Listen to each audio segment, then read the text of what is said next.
Salut les amis, j'espère que vous allez bien. On se retrouve aujourd'hui avec une nouvelle vidéo meal prep du batch cooking.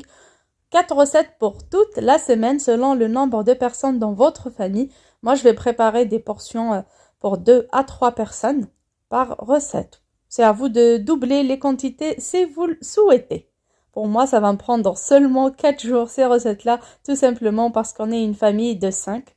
Du coup, on aura besoin de plus de repas chauds. Ce sont des repas faciles, rapides, économiques que je réaliserai en 1h30 seulement. Tout d'abord, il faut nettoyer son plan de travail, faire sa vaisselle pour cuisiner tranquillement sans pression. Je commence par éplucher mes oignons.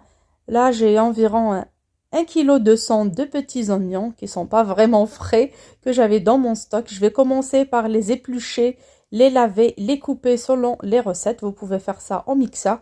Moi, je préfère les découper avec une planche à découper généralement quand j'ai le temps. Là, bien sûr, j'ai 4 feux. C'est pour ça que ça me prend seulement 1h30. Si vous avez un seul petit feu, ça prendra un peu plus de temps. Mais croyez-moi, c'est pas vraiment énorme. Ça prendra pas la journée, mais vous serez reposé de votre cuisine pendant quelques jours.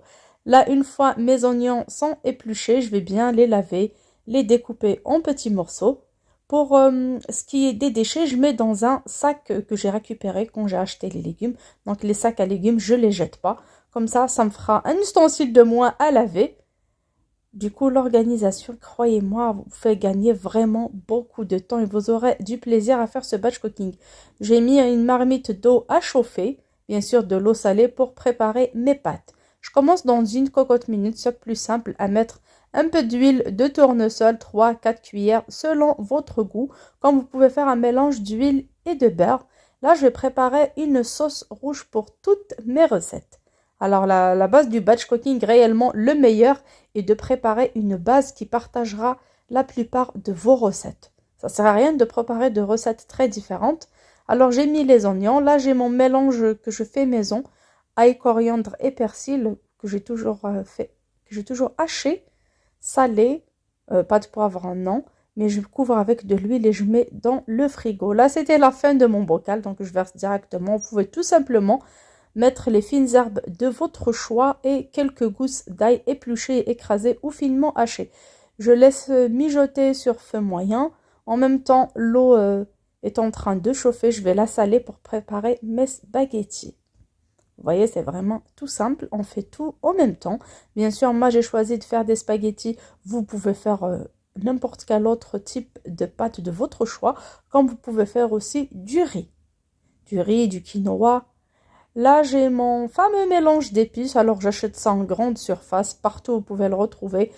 Épices Colombo, épices couscous, épices paella, épices tagine. Moi, je choisis le jaune et non pas le rouge. Comme ça, je peux préparer des sauces blanches et des sauces rouges avec.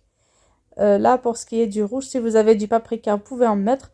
Moi, j'ai un mélange pour poulet rôti qui contient beaucoup de paprika, donc je l'ai mis. Faites attention à ce genre de mélange d'épices. Parfois, ça contient du sel, donc il ne faut pas trop saler.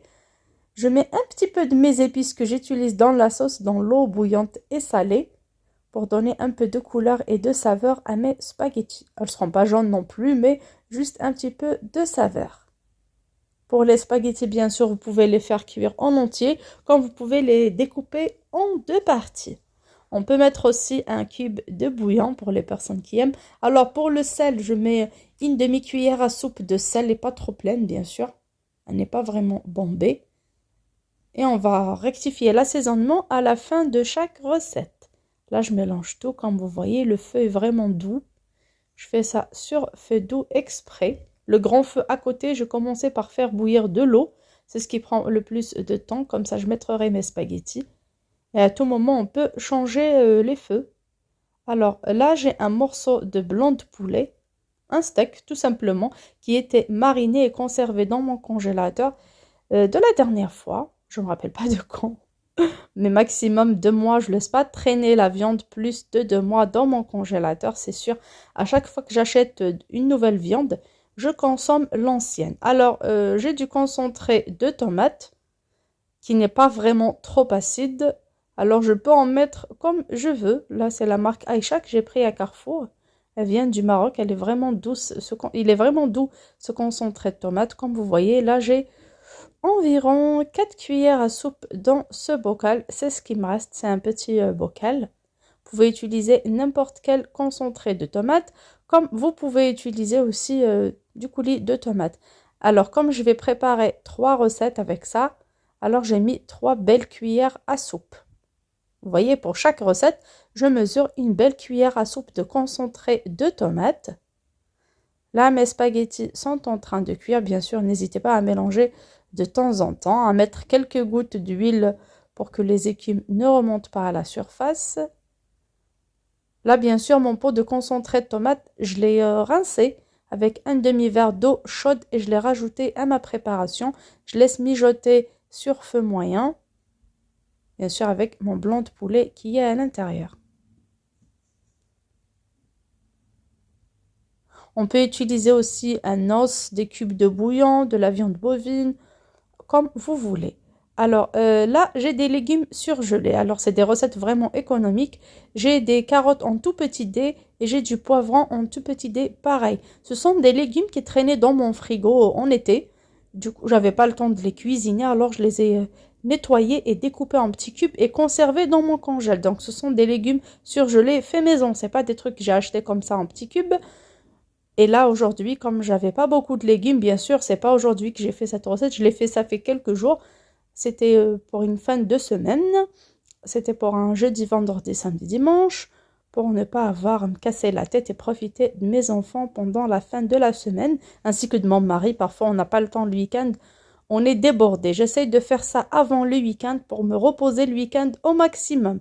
Alors, je rajoute un petit peu de ces poivrons rouges et des carottes, ce qui apporte de la douceur et m'évitera de mettre du sucre dans mes sauces tomates. C'est vraiment important de remplacer le sucre qui n'est pas bon pour la santé par des morceaux de carottes ou du poivron rouge. Ça apporte vraiment une douceur exceptionnelle. Comme vous voyez, là j'ai mouillé avec un petit verre d'eau. Donc voilà, l'émage a été coupé, donc j'ai mouillé avec un petit verre d'eau, comme vous voyez. À vous de vérifier votre feu. Si vous voyez que ça sèche rapidement, ajoutez un tout petit peu d'eau et je laisse mijoter un petit moment, environ 5 minutes à feu doux. Et à ce moment-là, je commence à partager directement ma sauce, parce que ma sauce a été réalisée pour 3 recettes. Alors là, dans une petite marmite, j'ai mis un peu de cette sauce, 2 petites louches et le blanc de poulet. Ça va me servir pour faire une soupe de légumes ou une shorba. Donc voilà, c'est pas une soupe que je vais mixer, donc c'est une shorba. Alors je mouille à moitié et je laisse mijoter. Bien sûr, une fois cuit, je peux ajouter à mes cuissons d'autres légumes si j'ai envie, ou tout simplement rajouter à la fin soit du blé concassé, soit 2 cuillères à soupe de riz, des langues d'oiseau, des pâtes, de la vermicelle. On peut ajouter ce qu'on veut pour lier notre soupe et c'est une préparation hyper bonne. Pour le poulet, sûrement à la fin, je le découperai en tout petits morceaux. Pour le reste de la sauce, comme vous voyez, il me restera 3 recettes à préparer. Là, j'ai mouillé, je couvre et je laisse cuire. Vous voyez, je n'ai pas rempli la marmite d'eau pour garder les saveurs de mes repas. Je mouille à moitié et tout à l'heure, je vérifierai si le poulet et les légumes sont cuits, ben tant mieux. Si j'ai besoin d'encore plus de mouillement, je rajoute de l'eau bouillante. Il faut toujours avoir soit un bouilloire à côté, chose que je n'ai pas, ou tout simplement une casserole d'eau chaude à côté. Alors mes spaghettis sont presque cuites.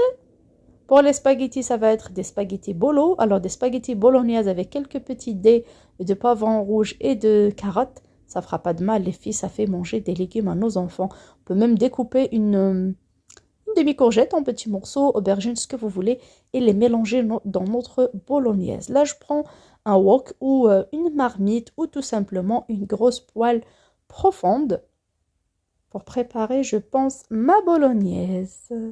Alors, pour le matériel, vous utilisez ce qui est à votre disposition. Vous voulez faire des trucs, par exemple, comme ça sur le feu, dans des marmites, et vous n'avez pas le matériel, ben changez pour des trucs, pour des recettes que vous allez faire au four, tout simplement. Là, j'ai environ 250 g de viande hachée que j'ai fait sortir de mon congélateur. Je l'ai mise dans la poêle. Et en même temps, je vous montre la suite de mon plan de travail. Alors ça, c'était le plastique de la viande hachée, la bassine était propre, le couteau, la plaque, tout est bon à côté. C'est important de vous montrer ça parce que c'est ce qui va vous motiver à faire du batch cooking. C'est ce qui va vous motiver à faire plusieurs recettes.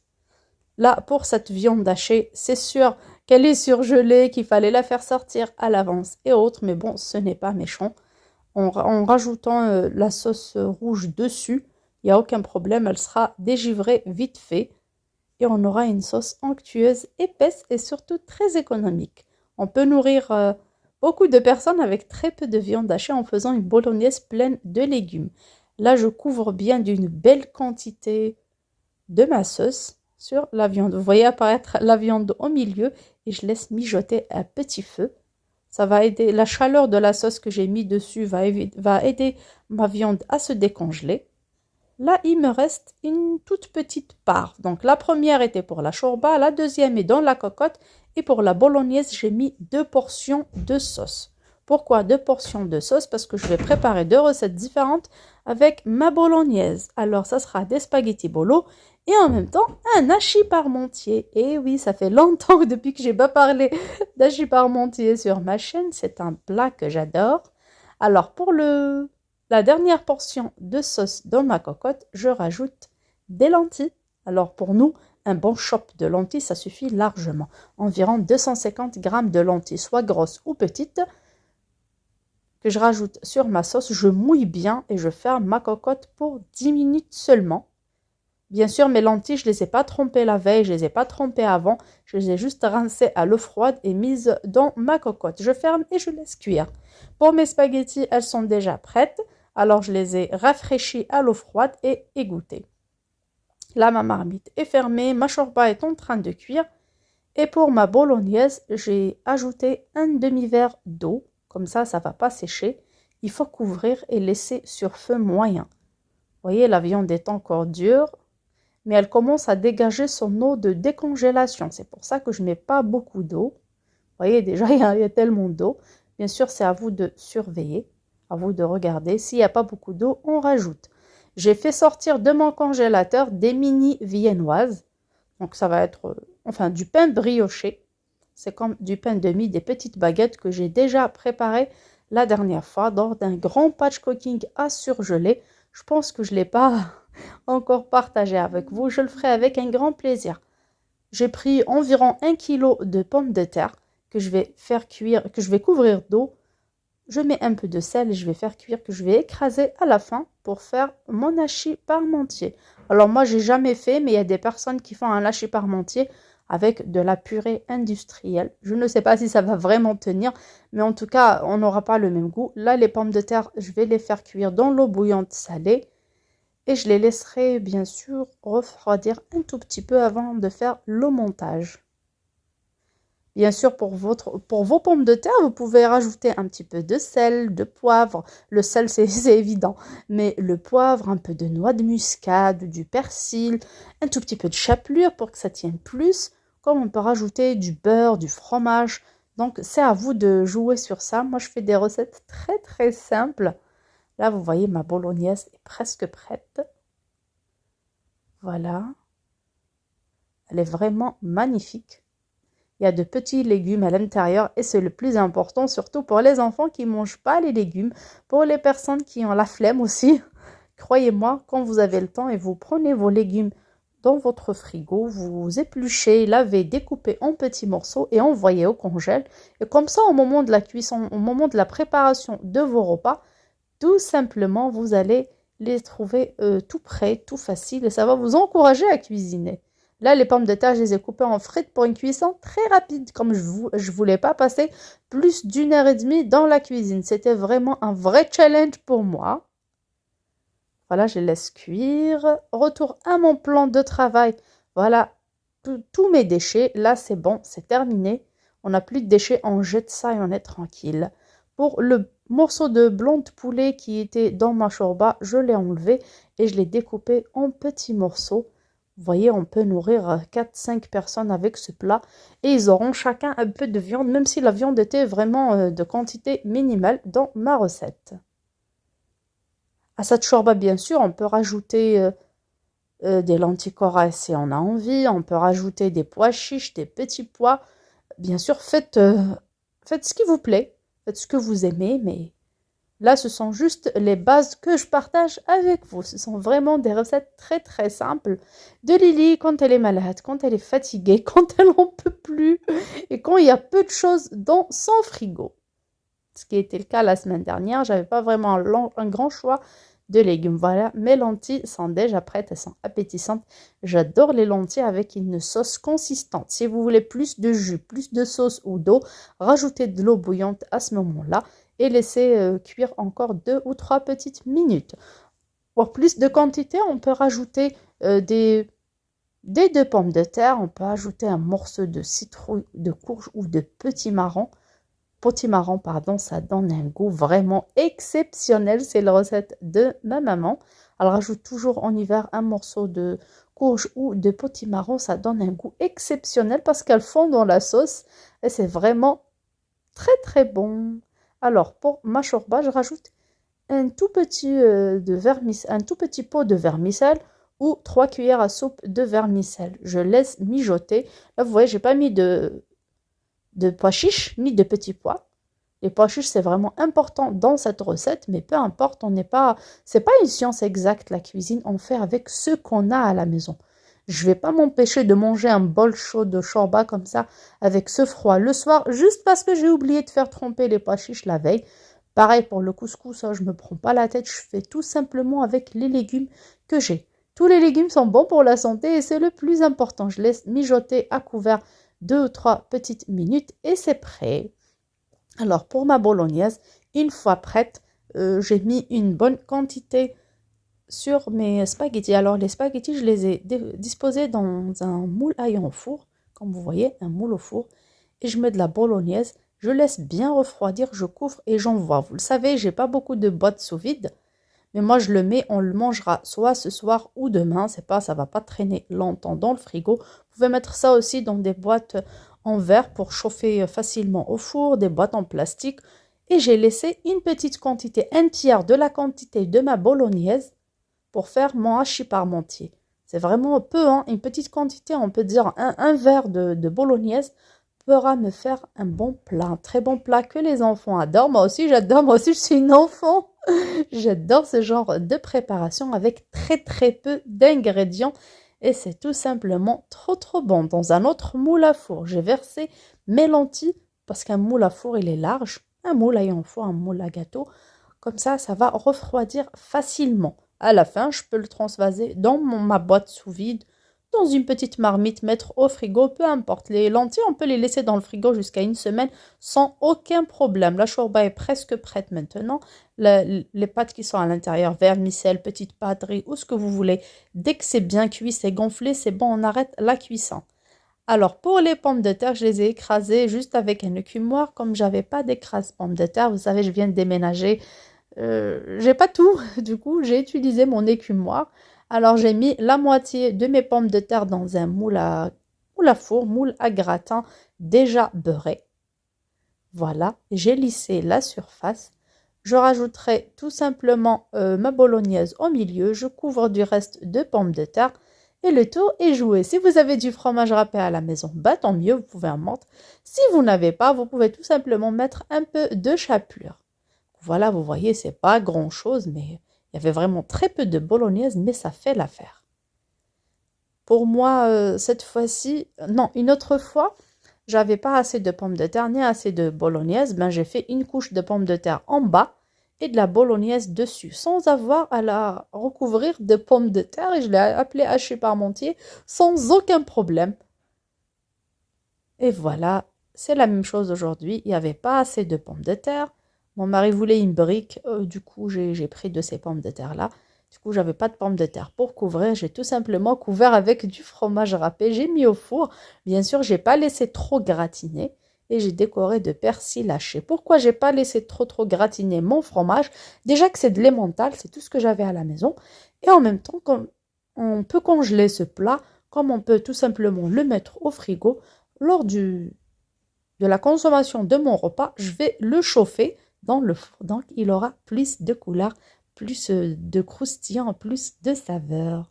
Sur ce, j'espère que mes recettes, mes idées repas pour cette fois-ci vous plairont. N'hésitez pas à m'en dire en commentaire ce que vous en pensez de mes choix, de mes petites bêtises en cuisine. Sur ce, je vous fais de gros bisous. Je vous dis à très bientôt sur ma chaîne. Ciao, ciao!